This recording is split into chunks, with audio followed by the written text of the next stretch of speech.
Clay pottery കണ്ടു മാത്രം പരിചയമുള്ള ഞാൻ ഇതിൽ നിന്നും ഇതിലേക്ക് എങ്ങനെയായി എന്നാണ് ഇന്നത്തെ വീഡിയോ. സമ്മറിൻ്റെ ഒരു അഹങ്കാരവും ഇല്ലാതെ ഇങ്ങനെ പോകുമ്പോഴാണ് ഇന്ന് നോക്കിയപ്പോൾ നല്ല വെയിൽ കണ്ടാൽ തോന്നുന്നു ഉച്ചയായിരുന്നു. പക്ഷേ മണി 10 ആയിട്ടുള്ളൂ. സാധാരണ ഷൈനറും മാളിലും അവിടെയും കറങ്ങി നടക്കാറോ പതിവ്. പക്ഷേ കുറച്ചാളൊരു പുതിയ ശീലം തുടങ്ങിയിട്ടുണ്ട്, മേക്കിംഗ് റൂം.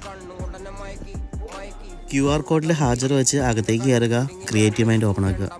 ഇതെൻ്റെ വൈഫിൻ്റെ കഴിഞ്ഞ ആഴ്ചത്തെ ക്രിയേറ്റിവിറ്റിയാണ്. ഇത് എൻ്റേതും. എങ്ങനെയുണ്ട്? ഇന്നത്തെ പരിപാടി ഇതില്ല, ക്ലേ പോട്ടറി. ആവശ്യത്തിന് ക്ലേയും വെട്ടിയിട്ട് നേരെ അംഗം തുടങ്ങി. ഉരുട്ടി തുടങ്ങിയപ്പോൾ മനസ്സിലായി അത്ര എളുപ്പമുള്ള കാര്യമല്ലാന്ന്.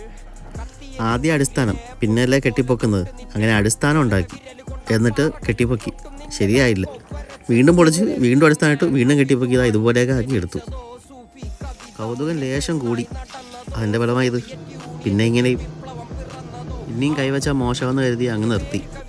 ഇതുപോലെയൊക്കെ ഉണ്ടാക്കാനാണ് വന്നത്. എന്നിട്ട് എന്തൊക്കെയോ ഉണ്ടാക്കി. കഴിഞ്ഞ ആഴ്ച ഒരു ചെറിയ ബൗൾ ചെയ്തായിരുന്നു. പിന്നെ അതിൻ്റെ പണിപ്പൊരയിലായി. പൊടിയടിച്ച് വൃത്തിയാക്കി എടുത്തു. അതിന് ഫസ്റ്റ് കോട്ടും അടിച്ചു, ഒരു കളറും കൊടുത്തു. എങ്ങനെയുണ്ട്? ഓക്കെ അല്ലേ? ഇതെൻ്റെ വൈഫ് ചെയ്താൽ കേട്ടോ, ഇത് 2 എണ്ണം.